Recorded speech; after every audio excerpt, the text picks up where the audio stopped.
This is a tale of two cities, London and Paris. With 11% approval rates, Keir Starmer, and 13% approval rates for Emmanuel Macron, both are now facing the guillotine. Maybe literally so in the case of Macron. If he's not very careful, by the end of this evening, he could be in the River Seine in his lingerie, like the finance minister of Nepal, about which more later. The block it off people in France are not to be trifled with. They are the people of the Bastille. They are the people of the French Revolution. They are mad as hell at Macron, and they're not going to take it anymore. As Macron appoints a fifth prime minister in 2 years. How's that for stability? Take that, Putin. 5 prime ministers in 2 years, and this one will not last until the weekend. The devastating failure of the French government and its total collapse from within is on the cards. And Keir Starmer, the British Prime Minister, the other half of the Ukraine war duo, the most grisly duo since Neville Chamberlain and Adolf Hitler met in Munich to make the Munich Pact in 1938. The Keir Starmer premiership now dangles by the thread. I can't think of a sexy metaphor robust enough to get past my editor, but we're talking French knickers. We are talking nylon stockings. We are talking dangling from a suspender. The perfect storm that Keir Starmer is caught in is this. He knows, for British political reasons, he has to sack Peter Mandelson as Britain's ambassador to Washington. An appointment he made against all advice. The advice of the Foreign Office, the advice of eminent Labour figures from the past, the advice repeatedly over and over again of people like Mark Seddon, who served on the National Executive of the Labour Party with Peter Mandelson, and me, who has known Peter Mandelson for almost 40 years and everything about him. We all told Starmer there is no rational reason why you would put into that sensitive position a man who had twice been sacked by Tony Blair, twice by his best friend Tony Blair, had to sack him out of the Labour government. And now Keir Starmer's making him the plum ambassador. Well, plums it truly is. It's low-hanging fruit, as we promised that it was. There was no rational reason for appointing Mandelson to that post, and therefore it was inevitable, ineluctable, that people would turn to speculation as to darker reasons why this appointment was made. Now that it's all coming out, every lurid homoerotic detail of Peter Mandelson's love, and I mean love, I mean Valentine's Day love for the child sex predator Jeffrey Epstein, now that everyone knows just how deeply Mandelson was involved with Epstein during his trial for soliciting sex with a minor, after his conviction, his imprisonment, he asked for permission to stay in Epstein's house whilst Epstein was in jail. And he continued to lavish love, poetic, Byronic love on Jeffrey Epstein right up until the end. Now that it's all in the British public domain, and why he agreed to be interviewed by Harry Cole and allowed himself to be nailed to the wall by Harry Cole. I'll never know.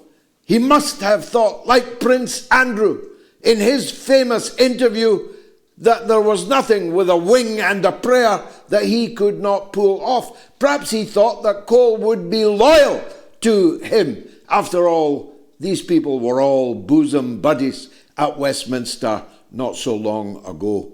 But Cole is a newspaper man, and he has now pinned Mandelson firmly to the wall and forced Mandelson to admit that even more embarrassing stuff is about to come out, and that he bitterly regrets this albatross round his neck. An albatross who only a few short years ago was the subject of his gushing romantic love. So Starmer, for British political reasons, has to sack Mandelson over Epstein.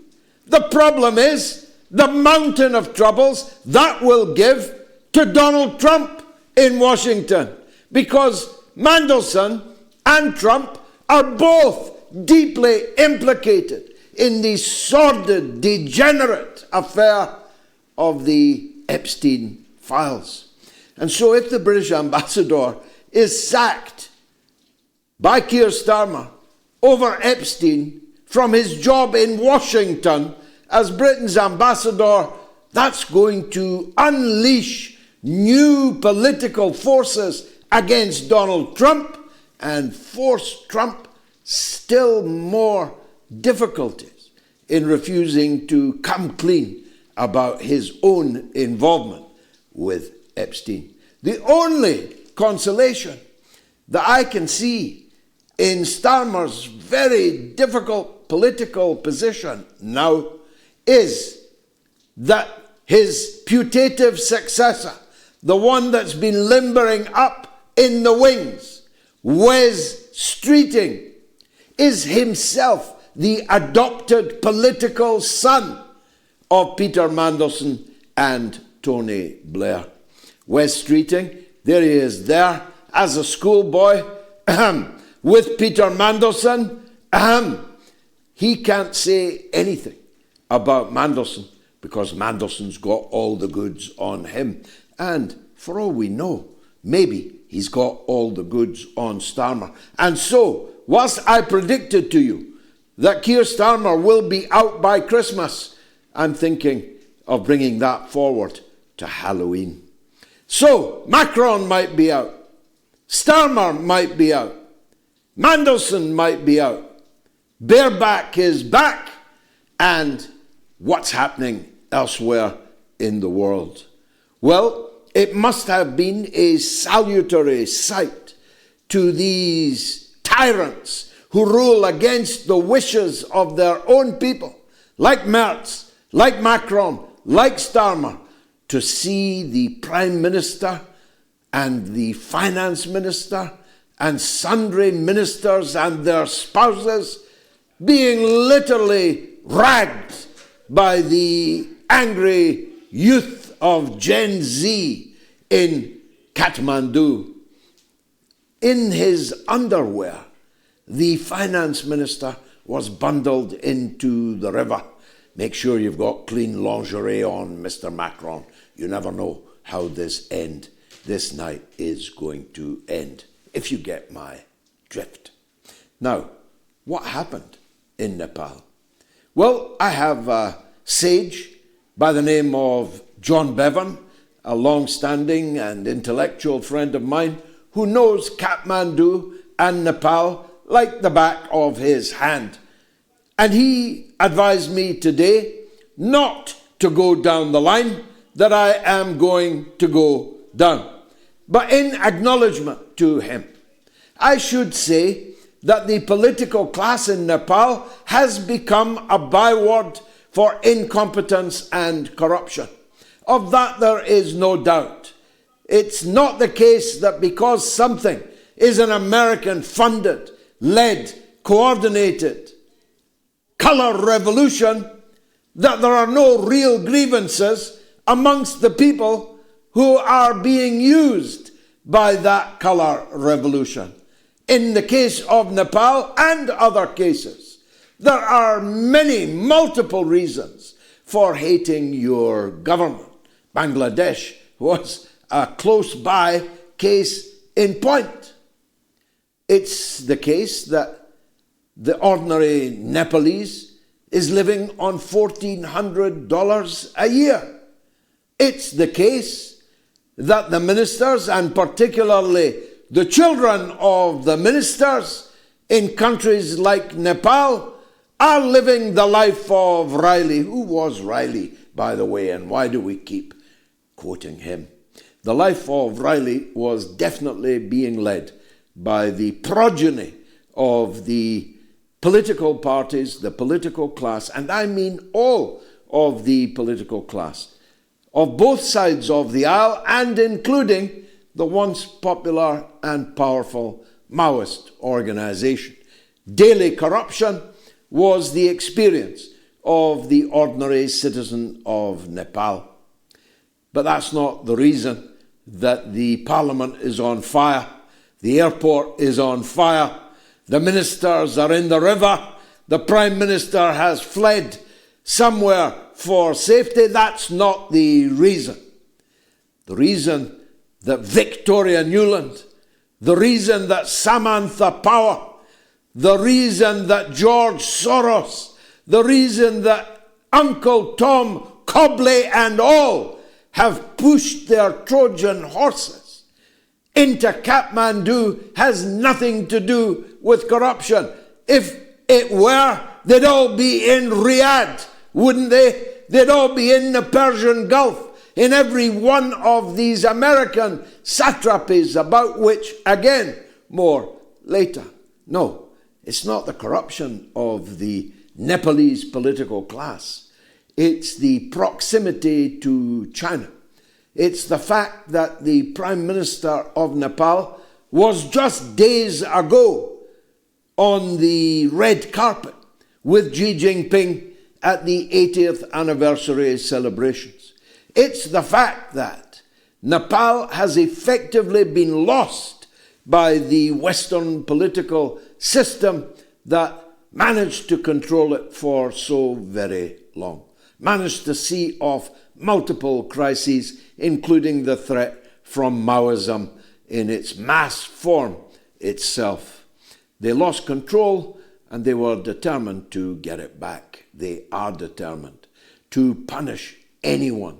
Indonesia, Nepal, Serbia, Venezuela, anyone who is outside of their political system, outside of their control, is fair game for a colour revolution. Serbia is under the cosh and in the throes of just such a colour revolution. Indonesia was just a week ago. Venezuela is facing not just a colour revolution, but an all-out invasion by the Yankee invaders to the north. Good luck with that one, Donald Trump. Nepal has had a revolution forced upon them where the tinder was dry, the match was struck by Victoria Nuland's visit there little over a year ago. Just look at who is operating in Kathmandu. Look at the plethora of Western shadow, covert media, NGOs. I was present in the room when Fidel Castro in 1991, with John Bevan, as it happens, when he called Western NGOs a Trojan horse, and he was deciding to ensure that none of them ever operated in Cuba. Cuba still standing, other places not, and other places teetering on the brink.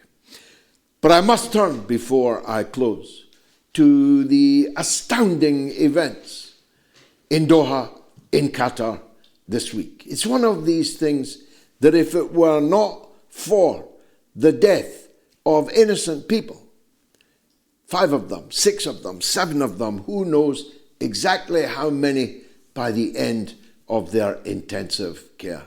If it wasn't for the fact of that cold-blooded murder, I honestly wouldn't know whether to laugh or cry about what happened in Doha. The missiles, I'm reliably informed, were fired from Syrian airspace. Why was that possible? Well, because Syria was destroyed by the perfidy of Hamas and the outright treachery and terrorism unleashed against the government of Syria by Qatar, and the unremitting 24/7 news coverage of the so-called freedom fighters of ISIS and Al-Qaeda who destroyed Syria forever in their so-called revolution. And now Israel can enter Syrian airspace at will and can unleash 10 missiles. Where? At Qatar, in Doha, destroying its tourism business, destroying its oasis sanctuary image that it has sought to portray through sport washing and all the others. The fact that Qatar hosts the biggest American military base in the entire world, not excluding the United States, bristling with Patriot anti-missile systems, bristling with radars, was able to be attacked without so much as a puff of smoke heading up to try and stop it. The fact that the Americans knew that this was going to happen when Qatar sent Donald Trump home just a few months ago, literally dripping in gold and jewels and emeralds and pearls. The fact that Qatar gave Donald Trump a $400 million airplane, luxury airplane for him, not for the US, for him personally.